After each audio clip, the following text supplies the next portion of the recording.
Hey, it's Martin from Cobbled Folk Revival, and the other day on Instagram, Annie made kind of a tongue-in-cheek reference to a Martin edge, and I hope we didn't oversell it, because there's really nothing special about what I do. But when I take a knife, one of the tests that I like to do for an edge is that it should cleanly cut paper. And this one doesn't. You know, it's just ripping the paper. It's not got a very good edge. And this is one that I'm about to ship out. So I want to just put a quick working edge on this knife. And you really don't need a lot of special equipment. What I've got here is a strip of 400 grit sandpaper. And I've got my strop. And I will do a later video on making your own strop because it's super easy to do. But what I'm going to do is just put the sandpaper down on the strop. You can use anything that has just a tiny bit of give to it for this. You can even use a totally hard flat surface, but what I like about a surface that has a little bit of give to it is that it's going to slightly convex your edge. It's going to give it that kind of church window shape, and that's a little bit more durable edge. So what we're going to do when we're sharpening with sandpaper or a strop, you want to draw the knife edge away, so the opposite of a cutting motion. So you're just gonna go like this or like this, but the point is the spine, the back edge of the knife is what's leading. Now if we were sharpening with a traditional sharpening stone like an Arkansas stone or a diamond stone, then the motion is more taking slices off of your sharpener. But here's the thing, this material, it's abrasive, but the knife can cut it. So you don't want to slice pieces off of your strop. So what we're going to do is just do the opposite of that cutting motion, draw the knife edge along that abrasive surface, okay? You know, something to remember, you might see some people when they're sharpening, they'll say try to get, you know, a stroke that includes the entire edge in one stroke.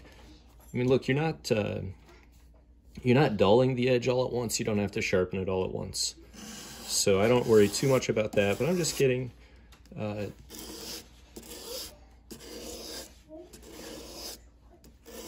And so what I'm doing here, you can count your strokes. Some people do like 5 on each side and then 4 on each side or something like that.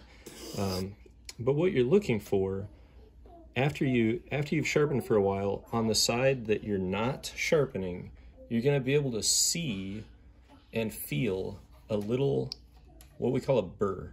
So what happens is, when the knife is not sharp, the edges are not meeting up, and that space in the middle is the dull part of the knife.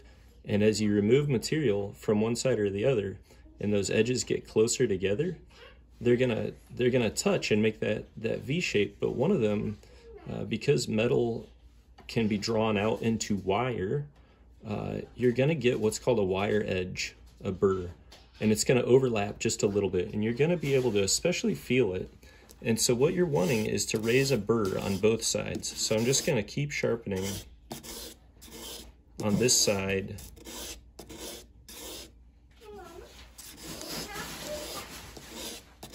Until I can.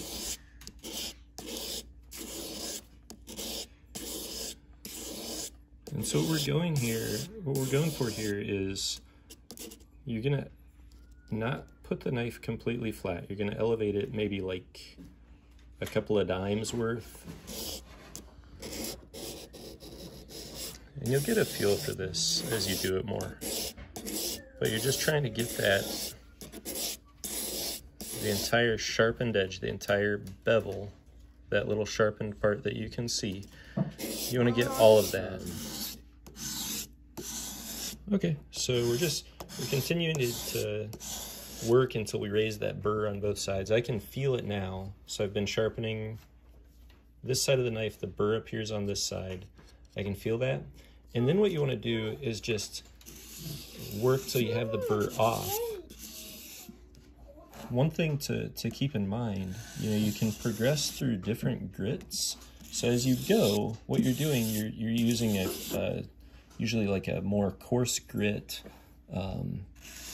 at the beginning stages to take off more metal and to speed up the sharpening. And then usually people will transition to like a finer grit stone or sandpaper to more polish and refine the edge. You also can go a long way just by using a lighter touch as you come to the final stages of sharpening. So that's what I'm doing now. I'm just using like a lighter touch and trying to get that burr to where I can't really feel it anymore, because that burr, it'll be sharp. It's very thin, but it will break off during use, and then it'll leave a jagged, dull spot on your blade. So now I'm going to be done with the sandpaper, and I'm just going to take my strop. Now this strop is just a piece of leather that's loaded with polishing compound. You can get polishing compound at the hardware store, or there are special ones that are made for sharpening. But that's going to just be the final stage here of sharpening, and we're just going to polish up that edge. And the more polished and more refined, it's going to be a little bit more durable.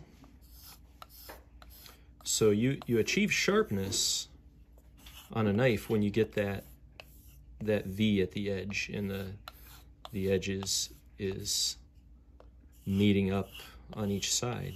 And now we're just refining it a little. And then the important thing when you're stropping, at the end of each stroke, you roll the edge up and away from the strop. So you're not wanting to drag your edge across the strop and across that abrasive and undo all the work you just did.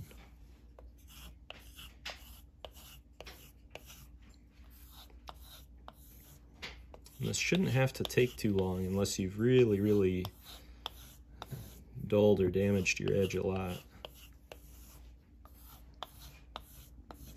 Okay, now let's test it again.